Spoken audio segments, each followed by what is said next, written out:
Hi everyone. I was wondering what to make today, but I am in the process of putting this kit up on my Etsy shop, and I thought, well, we'll do that. We'll do that to show people how they might be able to use it. But you can also do it yourself. I just wanted to point out how great sheer fabrics are. This one's got a lovely designer print on it. Here's a linen, another linen. You know, but sheer things can be quite interesting to play with. This one you might remember we actually did with, it was a white, and we did with Inktense dye sticks and made that into a pretty pink, and that's what started this crusade here. I sort of got this little lot together. A lot of people have been interested in these things, and some nice threads, not threads, yarns, you know, mainly because it's all subtle, very, very subtle. So let's start, shall we? Don't forget, you can always look at nature to give you a colour palette. I don't think I'm going to be using it all. There's quite a lot there. But we'll do a little one here. And we'll use some of it. Oh, can you see why I love this? Beautiful. We've got some pink. In fact, I might use all of that pink. And it's just giving it that tone already, you see. I've got these, or this side, depending on what I want. And I've got this. Now I have these fabrics, and as I cut it up, you'll have different pieces, different parts of the print.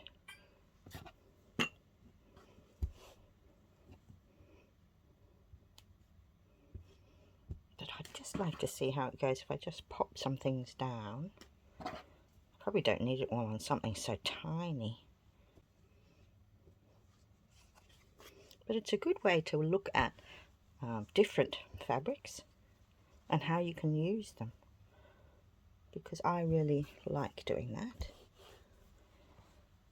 Yeah, I think we can make something like that. Maybe we'll put, don't really know. And don't be concerned if you've got rough edges. I think they look nice. Dark or light? What happens if I go like that?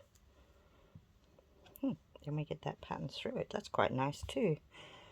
So, you know, you can layer up if it's like that. If it's see-through, sheer,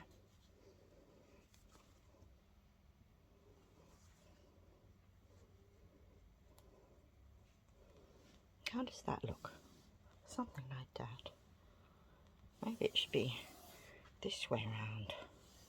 I'm not sure, but I can see already how it's, you know, something I would enjoy doing. I don't know about you. So I can have that pink showing. Maybe just a little bit of you next to the edge. Yeah, I'm thinking I need a bigger piece of background so I can use more of it. Hang on. Another thing I wanted to experiment with was looking with it, seeing how it's sheer, you can put things over it and get a deeper pink if I put that under. You know, some of them would show up more than others. So that's a possibility. You can add from your own stash, but this is giving you an idea of things that can be used. It doesn't always need to be just patchwork materials. You can use what you like. There we go. There's a bigger bit. Now let's see what we've got. Already, can you see how that, even that, it changes colour with what's behind it. So that's made it more pink, this cream background. See? Alright, let's start again. I think this is looking nice for a book cover. Pages in your fabric book, journal, or a picture. I quite like these that you can fray and have that purposely part of your design. Can you see how this colour echoes that? That's why I popped it in, because I think it looks quite nice. Now where's the main bit, the main pretty bit? Right, I'm going to pop it down in this corner.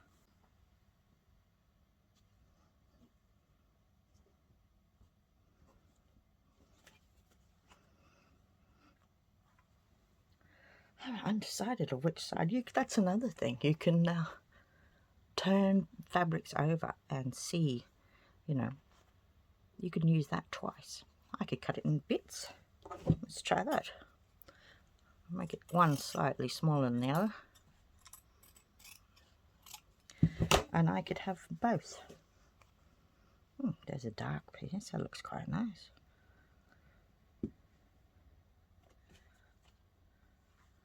Or there's the light piece down. And it fits in, you see. And this colour. And this is all about putting colours together well. Can you see this clay colour? Apricot-y colour. There's bits of it in there. So, where can we pop you?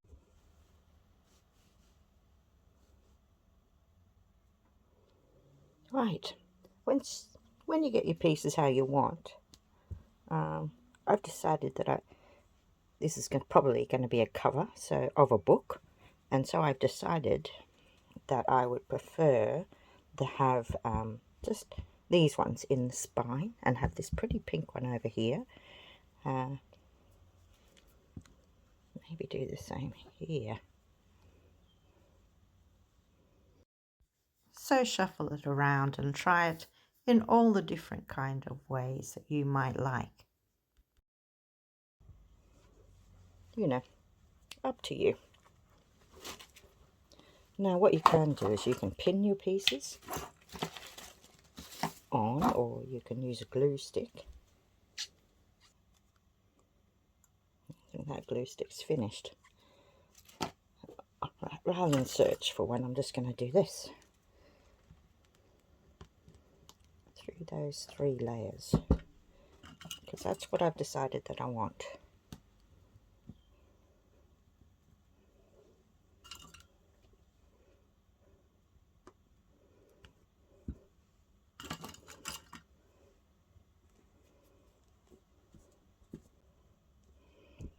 There we go.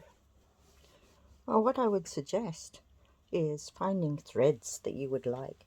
Now I'm going to go for something that's these pinky or peach colours, some white to brighten it up, and also a little bit of this aqua grey colour, something like that, and put that in it, as well as these, and I think that'll be pretty good. Let's have a go. I'll find some threads. I found some thick ones, but they're just the right colour, so I'll put them in. Here's a thinner one. I grabbed a few greeny colours. I'm just looking here.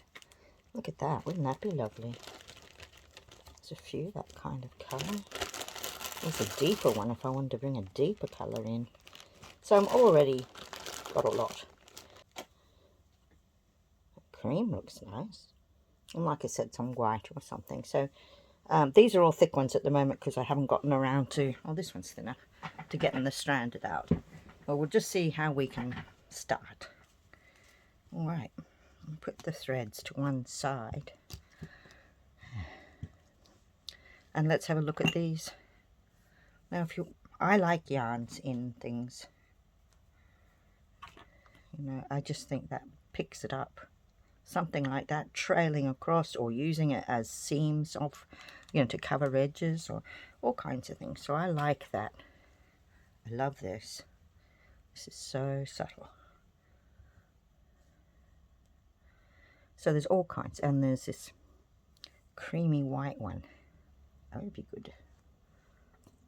And this one's got 2 different kinds of colours in it, but that'll help bring a little bit of green in, which would be nice. So I try and think it through as to what would be good. This one's got some shine and pale pink. That one's icy pink. So it's a different colour range, but I think it'll be good. Let's get started. Now, we really do want to hold that down, don't we? I could go like that and just put the whole lot. That would hold down a lot of edges for me.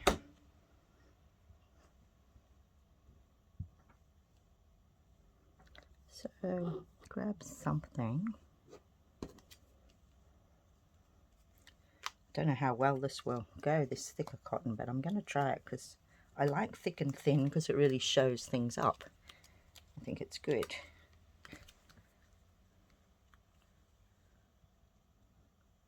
Yeah, pretty. So you can do straight lines, you can do fun things. Oh, this one here as well. See how dark that is? Sort of echoes that colour. But I'm all about colour and making them all fit nicely together so that you've got something really beautiful. I'm going to use something with a larger eye to get that thread through, and we'll just see how it goes. If it doesn't work, I'll try something else. I'm going to tie a knot on this end. Excuse me, I'm a bit croaky. And I'm going to go up like this. Don't know if you're seeing that. Let me have a look. Are you? Oh, maybe. Move it up a bit. Okay, so if I just do a running stitch, maybe this needle's a bit thick. We'll see.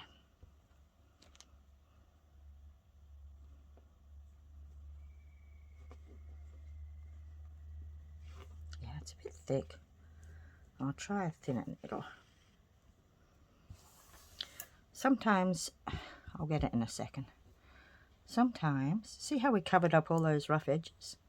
Just with a bit of yarn. That looks really nice. Now I forgot what I was going to say then. Never mind.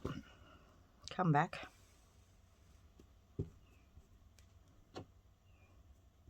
Oh yes, sometimes it came back. Sometimes it's easier to move your work in the direction. Like if you're a right-hander, you might prefer it like this, that you can just stitch like that and turn your work around and play with it to make it easier on yourself.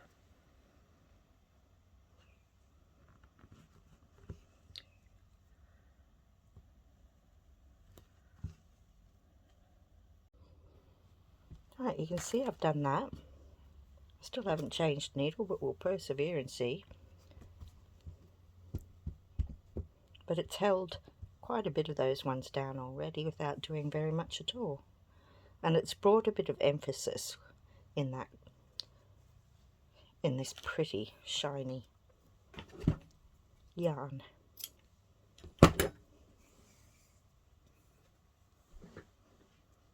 So basically, I'm interested in getting my shapes stitched down to start with.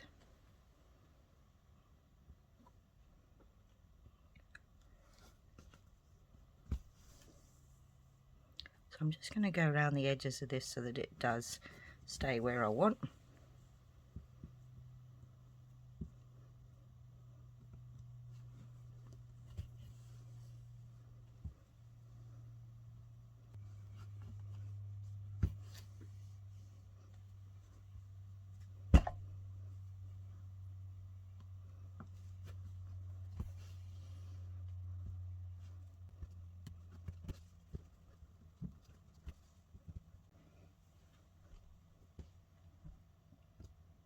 I really do love this colour.